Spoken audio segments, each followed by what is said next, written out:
The UCAT and the BMAT.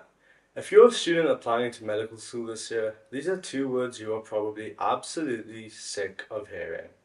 My name is Firaz, I'm a Cambridge Med student. I'm going to tell you a bit about my experience with the UCAT and the BMAT and what I think the difference between these two exams is. Let's start off with the basics. The BMAT consists of only 3 sections. First section is your problem solving and comprehension type stuff.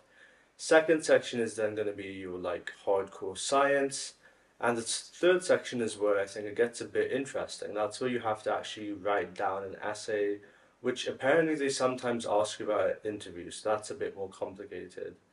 Now, we can contrast that with the UCAT. So the UCAT consists of 5 sections. You have verbal reasoning, which is comprehension again. You have quantitative reasoning, which is like maths and that type of stuff. You have to use like this little online calculator, very pernickety, I think. You have abstract reasoning, which is kind of like problem solving-y and pattern recognition. You have situational judgment, which is looking at your kind of professional judgment and decision making. And then you have decision making, which is kind of problem solving again.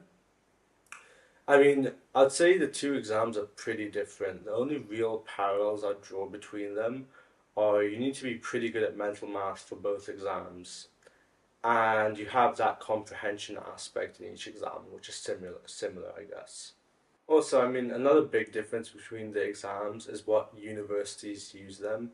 So the BMAT is used by universities such as Cambridge, Imperial, UCL, and Oxford, whereas the UCAT is used by universities such as King's College London and St. George's.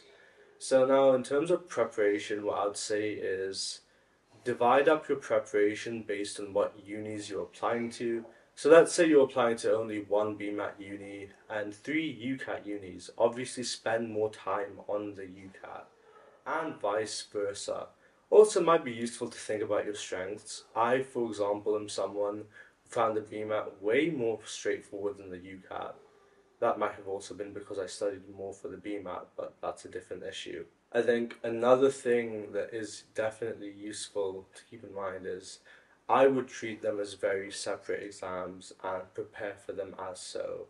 I'd recommend doing the UCAT relatively early, getting it out of the way, making sure you know what your score is, and then just going very heavy on the BMAT prep, especially if you're applying to Oxbridge, because having a high BMAT score can genuinely make quite a big difference. Also, speaking of BMAT scores, if you're applying to university this year and you're sitting with BMAT, I would highly recommend checking out sigmamed.co.uk. The link's in the description.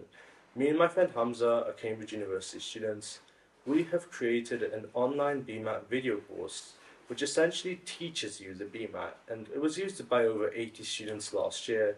It's been called the course that made all the difference. So if you're sitting the BMAT, it's only £30, and I honestly think it is really worth it. I want as many BMAT students to use this course as possible because I really believe it can make a huge difference in preparation. I really wish I had a resource like this when I was preparing for the BMAT. You're probably also wondering what I scored in the BMAT and UCAT, so let's go through that.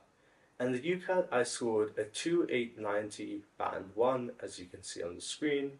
I probably did a bit worse than I was hoping, but it was the top decile, and I got my offers from my UCAT unis, so it didn't really make a difference. My BMAT, on the other hand, was actually very, very good. I got a 6.5 in Section 1, an 8.6 in Section 2, and a 3.58 in Section 3. The Section 1 was really good, Section 2 was extremely good, Section 3 was like average / a bit above average, but at the end of the day, it was good enough for Cambridge, so can't really ask for more. And I think from those scores, I have a decent amount of advice I can give you guys for the BMAT and UCAT, so I would highly recommend subscribing to my channel if you're sitting either of these exams this year, or even next year, because I've got lots of stuff coming out. Now, the last thing I want to leave you guys with when thinking about the BMAT and the UCAT is your attitude towards them. I would say it depends what unis you're applying to, but especially if you're applying to Oxbridge, don't look at the BMAT like an entrance exam. Make sure you score as highly as possible. Whereas with the UCAT, you can maybe think about it as slightly more like hitting a cutoff. I certainly thought about it that way. That's probably why I didn't do as well in the UCAT compared to my BMAT, and also because I just found the UCAT a lot more difficult.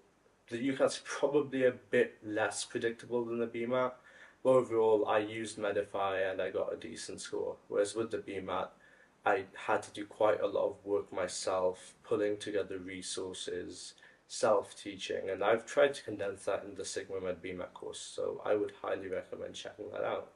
But yeah, I mean, thank you for watching, and please make sure you're subscribed if you're applying to medicine this year.